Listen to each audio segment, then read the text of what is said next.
Hi everyone, we're live from Splitter's Farm this morning and we're coming to you from the goat paddock. Also got some beautiful alpacas out the back there, so we're going to talk about them today. We'll just give everyone a little bit of time to join. I have my farmer mate Maverick with me today. Say hi, Mav. Hi. Mav has his boots on and his hat. We've always got to make sure we have our boots on and our hat before we go to the farm. Don't we, Mavy? Maverick, why do we always have to have our boots on? Mavy, why do we always have to wear our boots? Because we could stand on prickles, right? Because of the prickles. Okay. So Maverick is just hand feeding our little goats here. We have quite a few goats, as you can see. We separate the boys and the girls. So we're going to feed the girls today. There are a few boys in this paddock who we are breeding with the girls, but it's only a few. So everyone, I think Livia and Ben are on. Hey Liv, hey Ben, say hi Ben. Hi Ben. Okay, so we're going to start feeding our goats. So this little girl here is Blossie. Blossom's pregnant. She's pretty much due to go. She lost her baby last year in the paddock. Hey Belle. Say hi, Auntie Belle.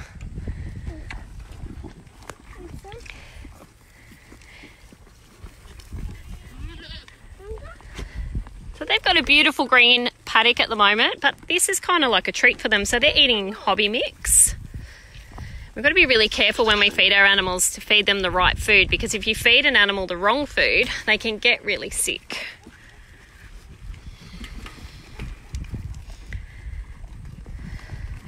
And now, this one over here with the big horns, you probably think it's a big boy goat, but it's actually a girl. It's Mischief. She's causing a bit of mischief at the moment. This blonde boy who's feeding out of the bucket now, that's Crosby. He's our little buck. He's a Nigerian dwarf goat. And he is going to produce us some beautiful little tiny babies in coming months. This is Vanilla, the one with the white face, and Chucky with the white dot on her head, or his head, I should say. They are brother and sister. And I'm going to talk to you about these beautiful girls at the back. So the taller one of the two, Alpacas, is Cressida.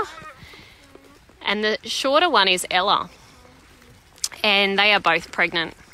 They are due to give birth. They're coming over now. Hey, girls.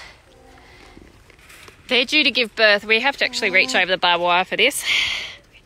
They're due to give birth in May this year. And you'll probably notice there are no boy alpacas in the paddock.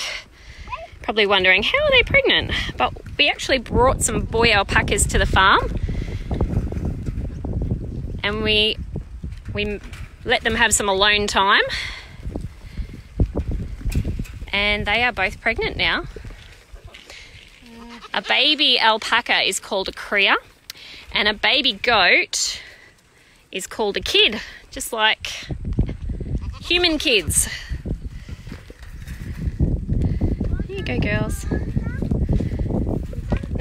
think the goats are getting a little bit demanding on the food. Oh, Vanilla. Come on, come on. Mav, are you still with us? Doing good, bud? So before you go out on the farm, we always have to make sure we've got a hat on, we've got our boots on. And I always take a snake bite bandage with me and an EpiPen. Now the snake bite bandage is really important because it's nice and sunny and snakes love the warm weather.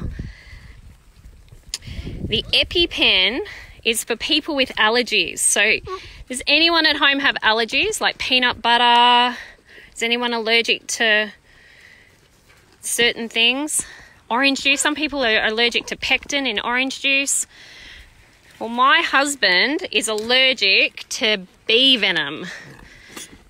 So I always have to have what's called an EpiPen on me that's full of adrenaline And that's a medicine that I have to give my husband if he gets stung by a bee out on the farm. So I've always got a little pouch around my shoulder with a snake bite bandage and an EpiPen. Alpacas, call them in. Say, come on Ella, come on Cressida. Good boy. Good job. So as I said, these girls are due to give birth not too long now. They don't really look pregnant, alpacas. They tend to hide the fact that they are pregnant pretty well. But their gestation period is 11 months. So it's a really long time. So nearly a year they're pregnant for. Yeah. Come on, babies. Here we go. Shocky. And this one's Bowie. This one here is Bowie because he has these crazy blue and brown eyes. A bit like David Bowie. The parents online will know who I'm talking about. Hey Graham, hey Lise. Hey Andrew, thanks for tuning in everyone. Just an update on our little lamb from yesterday. He is doing fantastically overnight. We did decide to call him Sunny, so thank you so much for the name suggestions. We called him Sunny. Well, we had some great naming suggestions. Loved yours, Lisa. And we had a lot of people say Sean. But I did have a ram once called Sean that nearly killed me. He rammed me in the paddock and knocked me out. So that's the only reason we didn't go for the name Sean, is I thought it might be a bad omen. Oh, thanks, David. Yeah, we can't wait for people to come back and do this with their kids. It's a real shame we've had to close down and this is all we can offer at the moment. But we really appreciate everyone's online support.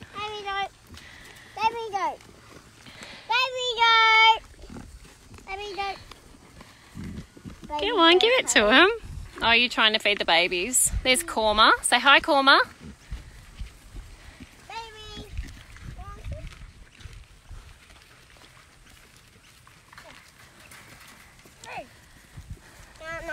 Here, you get some more food, yeah.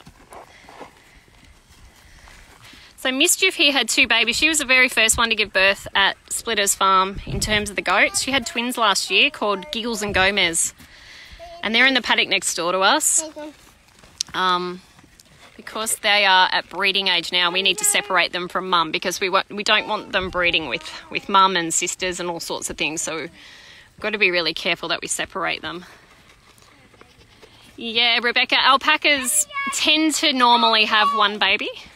It's pretty common that they just have the singular baby, a little bit like horses. But I've just noticed one of our goats, because you'll notice goats are quite sociable. They're all over us the minute they see us coming. Oh, look out, Mav. They're going to love that. They're very sociable creatures, goats, and when one goes off on its own, like this one over here, you'll notice Gracie hasn't come in for food today. It means she's quite sick. And I would say in her case, it's probably a parasite. It's probably a worm. So we are going to have to go back fairly quickly now that I can see that she's not well this morning and give her a dose of wormer.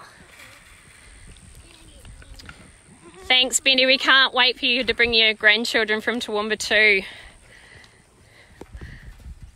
Hopefully this virus allows us to recover.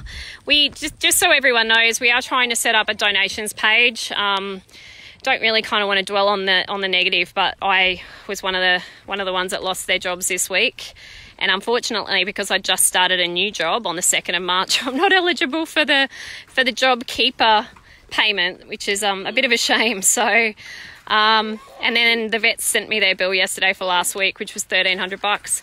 So yeah, we kind of we are going to struggle. I'm not going to lie, but we'll do our best, and we will try and get that donations page up ASAP. We'll try and get it up today. Oh, you're still going? Yeah, feed them all. Mama, feed them all. Yeah, look, honey, you've done such a great job, Farmer Mav. But look, thanks everyone for tuning in. We're going to try and do a bit of a live thing tomorrow from the garden, I think. Can't we, Mavi? We might pick some mulberries tomorrow, show you our orchard and what's growing in there.